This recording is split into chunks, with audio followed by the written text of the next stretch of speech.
vedare tinokuchingamidzai zvekare kune chimwe chirongwa pano paZim Facebook Secrets and Confessions. Tadzoka zvekare nemamwe mamessages.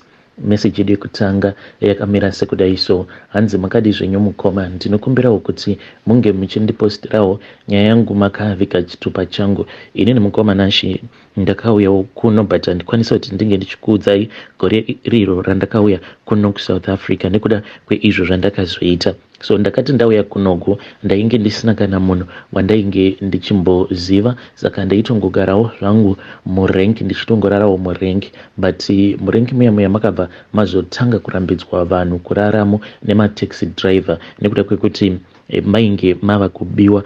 Mbavha dzainge dzongouya dzobva dzapaza mashopu, dzaingoitawo sekunge dzikuda kungorarawo murengi dzotorara. Then paya pekuti vanhu mamwe mataxi driver avo airaramo murengi, paya pavanenge varara ivo ndo pavaibva vazomuka vobva vazotanga kupaza mashopu. Saka patakadzingwa murengi ndakabva ndazongotanga kungofamba ndichingotsvaka basa, ndokubva ndazongokaruka ndasvikawo mune imwe location. Iniwo ndainge ndisina kuziva kuti location iyoyo it was very dangerous, high risk location. Saka mukufamba ndakabva ndazotanga kutevererwa nezvimwe zvavakomana zvemuno muSouth Africa zvinoitawo zvekubata ngunzu. So iniwo hapana kana chandainge ndichimboziva. Ndainge ndichizvudza kuti kana ndikakwanisa kuwana peace job then ndobva ndatorova chipeace job changu ndobva ndadzokera mutown. And at the same time ndainge ndichiti kana ndikakwanisa kuwanawo room, because ndainge ndiine zvimari zvangu zvandainge ndiinazvo at that time. Zvimari izvozvo zvainge zvichitosvika kuma400 rands. So mukuzonofamba muyamya ndobva ndakabva ndazosangana neumwe murume uyu akabva azondibvunza kuti ndainge ndakanangepi. Ndokubva ndazomuudza kuti ndainge ndichida kutsvaka mapeace job, uye kana kuri kunzi ndikakwanisa kuwana panenge paine imba ndainge ndichida imba zvekare. Saka murume uya akabva azondiudza kuti painge paine vakomana avo vaainge aona kuti vainge vachinditeverera. Vakomana vacho ivavo vainge vachiita zvekubata powo, ende akabva anditi usacheuka nekuti ndikuda kuti vange vachifungidzira kuti uri kufamba neni. So ndakabva ndafamba naye mudhara uya ndikamutenda chaizvo, ndokubva azoti handei kumba kwangu, ndokubva ndazoenda naye kumba kwake. Saka mudhara uyu iye manje akabva azonditi iye ainge achitsvaka hake munhu wekusheya naye room. Then ndokubva ndatomupa mari iya yandainge ndiinayo. Mudhara uyu iye ainge achishandira umwe murungu uyo ainge aine construction company. Ndokubva azondiudza kuti ainge ataura nemurungu wake. So mudhara uyu ainge aine mari yake iyo yaainge achisevha. Saka akabva azondiudza kuti iye ainge achisevha mari iyo yaainge achida kuti kana akaenda kumusha ange achizosvika achitenga chigayo.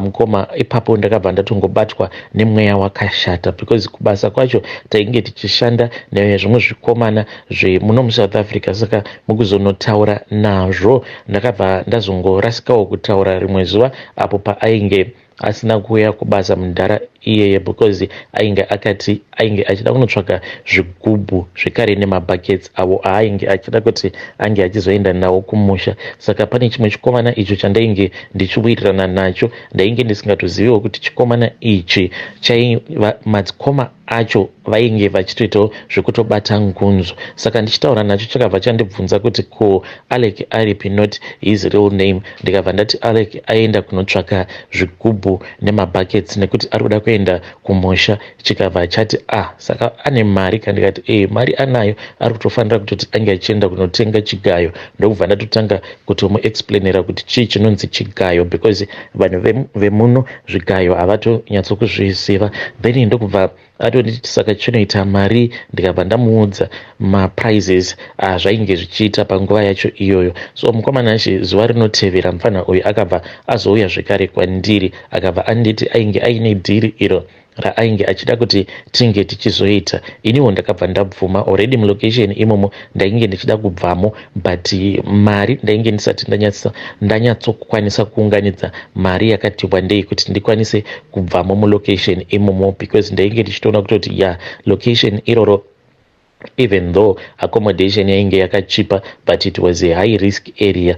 Ndakaita chivi pasi pano pezuva because mudhara uyu ndakabva ndazomuudza kuti ndainge ndichida spare key, ndokubva azoenda akabva azonondichekesera spare key, then ndokubva azondipa spare key yangu. So nerimwe zuva nemufana uya tikati tiri kubasa, since tose tainge tiri matakaboy, saka nguva zhinji tainge tingori tose, then ndakabva ndazomupa key iya. Iye ainge aine sipo Green Bar Sunlight iyo yainge ainayo, ndokubva azotora key iya akabva azonyorovedza sipo iya, ndokubva azodzvanyidzira sipo iya paGreen Bar, then ndokubva andidzorera spare key. Saka iye akatoti achatongoenda nesipo iyoyo obva atonochekeserwa key. Mukoma ndozvaakatoita because nerimwe zuva akabva azotouya achitondiratidza kutoti ona key, ndakatoenda ndikanochekeresa key. Saka takabva tazoronga kuti iye ainge achazopa key iyoyo kune imwe sister yake, because tainge tava kusada kuti tinge tichizoita dhiri racho nana mukoma wacho, because sezvo tainge taona kuti mari yacho yainge isina kuwanda. Mari yandainge ndakaona mudhara achiverenga ndikamubvunza kuti yainge iri mari, akabva anditi pari zvino ndingori ne8000. Ndikabva ndaona kuti saka zvaingoda kungoti tinge tichingogovana tiri vaviri, but iye akabva azoti kuti iye ange achirovha basa, then kumba kwedu kwobva kwazonzi kwabiwa yaizova suspect. Akabva ati iye ainge achazotumidzira sister yake, since inini ndainge ndichitoziva kutoti mundara uya mari yacho ainge achiivika pai. Saka sisi vacho tainge takatovaudza kuti mari yacho inenge iri pakati nepakati. So takadzoti tasvika kulocation, mundara ndakabva ndazomuudza kuti ndainge ndichida kumboenda kunotenga fodya dzangu. Iye akabva afanira kutungamirira because ndainge ndisingadi kuti ndinge ndichisvikirana naye pamba at the same time. So iye mundara uya akabva azosvika pamba, eniwo ndainge ndiri kumashure kwake. Ndainge ndisingadi kuti ndinge ndichiona reaction yake the first time paainge achazoona kuti pamba painge papazwa nembavha, ende ndainge ndisingadi kuzoita zvinhu zviri very suspicious. Ndakazoti ndasvika paya, mundara uya ainge akaita kugara pasi achiita kuridza mhere achiti I am finished mufanami, I am finished. Mari yangu kani mari yangu vaitora. Ko vazviziva seiko kuti ndanga ndiine mari? So mukomana chindo zvandakaita ipapo, mundara uya ndakabva ndamuudza kuti mundara iri ndafunga kuti ndinge ndichibuda muno mulocation, ndokubva ndazobva mulocation ndikabva ndatanga kugara mutown. Saka the first rent yandakabhadhara ndakatoshandisa mari yandainge ndabira mudhara iye, ende ndakazototi ndava kugara mutown ndokubva ndazotowana basa. Ndakazowana basa kune imwe kambani, ende ndikatotanga kutowanawo kamari kangu kainge katori bo. Ndiyo confession yangu iyi yandiinayo mukoma. Ndinongodawo kungoti mwari dai mandiregerera. Hey, vedare ndo message iyo yandakatumidzirwa ichibva kuna mukoma vedu. Please ngatitaurei navo mukoma vedu ava mucomment section. Zvakangoma hazvo vedu we. Hey, pakaipa. Redzai tiva taenda panyedu inotevera. Nyedu inotevera yakamira sekudai so. Hanzi makadi zvenyu mukoma, ndinokumbirawo kuti munge muchindiposterawo nyaya yangu makavika uchitupa changu. Inini ndine bitterness yakanyanya mumwoyo mangu nekuda kweizvo zvandakaitwa nevabereki vangu, because inini pamba ndakadzingwa pandainge ndiine 15 years, but now that ndava kunoku kuSouth Africa vabereki vangu vanototarisirawo kuti inini ndini ndinofanira kuti ndinge ndichitovachengeta, but pane nguva yekutoti vakatondidzinga pamba pavo. So pandainge ndichiri kuchikoro mukoma, ndakabva ndazopfimbwa nevamwe ticha vainge vachitidzidzisa. Saka ticha ava ndakabva ndazovabvuma because vaipota vachindipawo mari. Saka ndakati ndavabvuma ndokubva tazotanga kurara tose, ndokubva ndazobatira pamoveri. Ndakangoti ndabatira pamoveri, amai ndokubva vatoona kuti ndainge ndava nepamoveri, vakabva vandibvunza kuti nhumbu iyoyo yainge iri yani. Saka ndakabva ndazotya because mukadzi waticha ivavo ainge achizivikanwa nekurova, because ticha vacho ivavo vainge vaine magirlfriends akawanda. Saka ndakabva ndazotya kuti kana ndikangoudza amai kuti ndakamitiswa naticha Nhengi, vanobva vazoti ndikuenda newe, ende mukadzi wacho aitozivikanwa nekurova mahure emurume wake. Ndikabva ndanyepera umwe mukomana uyo wandainge ndichingowirirana naye, but tainge tichitomborina kana kutombogara takarara tose, zvekuti kunyangwe pandakasvikapo pamba pavo akatotanga kutochema achiti handina kana kumbogara ndakarara newe, saka wai uri kuti wava nenhumbu yangu. But inini ndakabva ndatongonyepa but ndakabva ndazorasika pamadates because vakabva vandibvunza kuti sezvo iwewe uri kuti makangosangana ka1 pabonde makasangana mwedzi upi, sezvo ndainge ndisingaziviwo kuverenga mimba ndakabva ndazovaudza madate enhema. Ipapo ndakabhaisa, dai kwanga kuri kunzi dai ndakavaudza kuti akangoramba achingondibata chibharo zvimwe kudana nanhasi ndingadai ndichigere naye because 9 months dzakati dzakwana nhumbu ndokubva yazotanga kurwadza, ndokubva ndazoendeswa kuclinic apa vaitotarisira kuti nhumbu iyi yainge iri kuma 6 to 7 months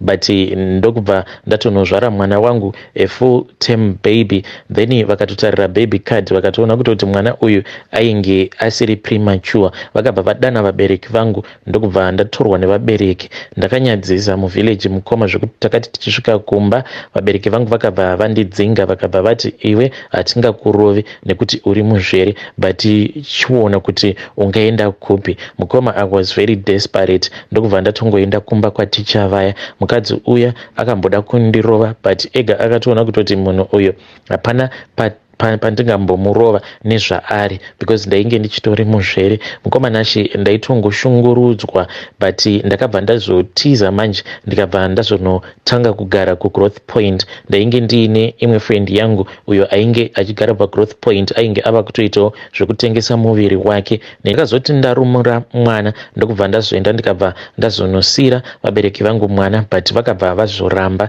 Ndikabva ndazoenda kuna vatete vangu, saka vatete vangu ndo vakatondirerera mwana wangu, inini ndichingofamba hangu ndichiita zvekutengesa muviri wangu. So ndakazoti zvino ndava kunoko vabereki vangu vakabva vazotanga kurwadziwa because vainge voona kuti vatete ndainge ndovatumidzira mari uye ndichitovabatsirawo pane izvo zvavainge vachiti vainge vachida kuita pamba pavo ndainge ndotovabetsera. Saka vabereki vangu vakabva vazonzwa godo ndokubva vazoenda vakabva vazonotorera vatete mwana by force. Amai ndo vakatoendako, ndikazotongonzwa vatete vava kundiisira audio vachiti mama vako vabva pano ende vanga vachida mwana, saka iwewe wanga usiri kubatika pafoni. Saka mama vako ndavati ndiri kufanira kuti ndimbotanga ndataura naamai vemwana but ivo vabva vanditi kana mwana uyu akafa tichaziva kuti ndimi